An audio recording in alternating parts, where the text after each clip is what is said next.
before this video starts, if you're new to the channel and you're not yet subscribed, get on to the Talking Footy sub train. We're trying to get to 300 subscribers, and thank you for everyone that just have subscribed in the last 2 months of this channel being made, because we just hit 200 subscribers at the time recording this video, which is absolutely amazing. When I started this channel at the end of the off season, I did not think it was going to get this big so fast, so thank you to everyone. And now let's get to 1,000 subscribers sometime before the AFL season starts. That's my goal, so let's make that goal happen. So if you want to make that goal happen, make sure to like this video so it gets shared around more people, and subscribe with notifications on if you enjoy this content. Now let's get into the video. At number 5, I've gone to Dan Butler. You guys are probably surprised after how good Dan Butler's 2020 season was of how come he's this low in the top 5 list, because the people that are coming at 4, 3, 2 and 1 have all had multiple seasons of being an elite small forward. So Dan Butler, if we're doing this just off one season, he would probably be first or second, but since this is his first season of being an almost all-Australian contender and his breakout season, I decided that I will not put him in the top 3 for this. I've decided to track him at 5, and once you see the rest of the list, you probably will agree to me that the people that are coming after him have shown more over multiple years. But Dan Butler kicked the second most goals for a small forward this season, and I think he kicked the most goals in the regular season, which is absolutely amazing. He lead the tackles in inside forward 50. He's an absolute pressure forward. He's the definition of a small forward. If you want to model your game off a small forward, model it of this guy. This guy does pressure. He's always knows how to read the play. He reads the packs absolutely brilliantly, and I can see him definitely being an All-Australian. I don't know how he wasn't an All-Australian this year, but he would definitely be one next year if he continues this form.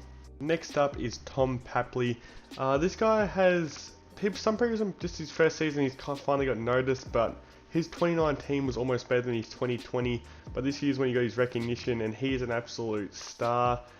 He's a bit like Dan Butler, but except Dan Butler probably does a bit more tackling and pressure. This man's just all goals. He kind of plays like a mini full forward at times this year, with the lack of Buddy Franklin in the forward line, which kind of made this man break out as the #1 forward for Sydney this year, and you can see why. He's so great around goals. The only thing that kind of holds him back is his kicking ability.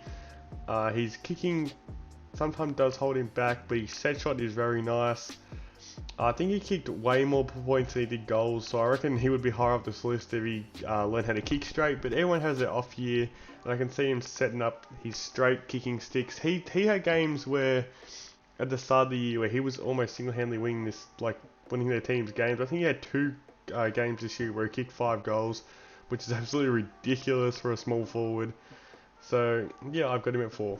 Next up is Liam Ryan at 3, and this man, he's not like an ordinary small forward. He can row packs and kick goals, but the thing that makes him so much different to other small forwards is the fact of how his marking ability is easily the best out of any small forward.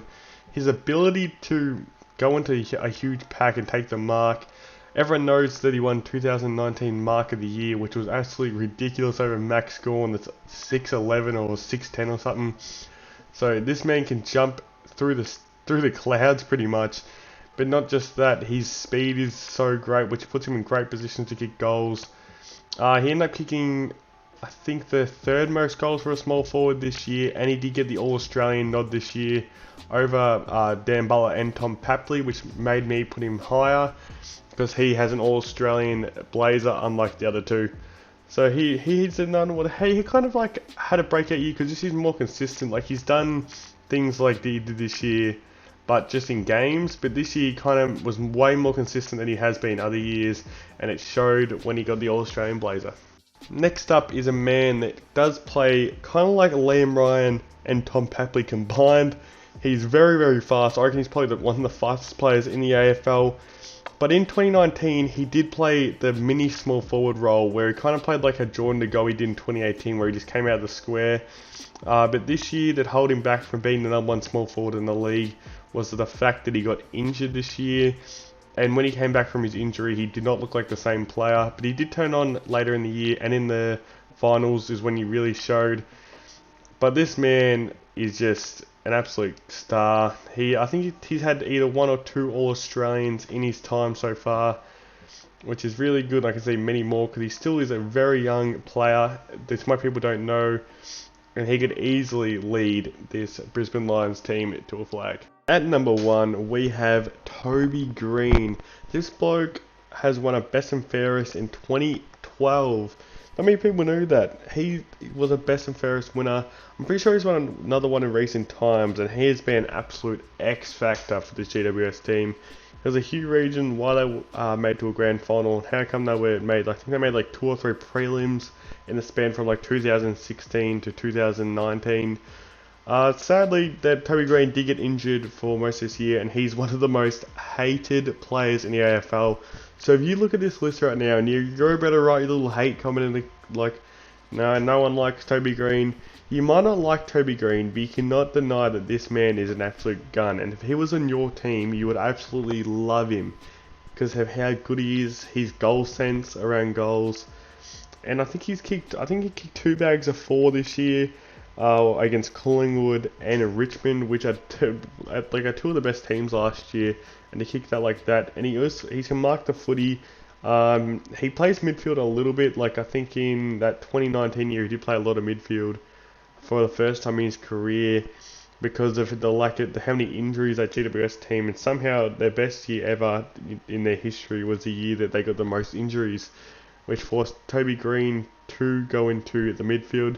Which makes you think, should Toby Green spend more time in the midfield if GWS performs so well? But I like him as a forward. His goal sense is way too good, and he's way too dangerous. And before Jeremy Cameron got injured, everyone knew how dangerous that combo was of Toby Green and Jeremy Cameron together.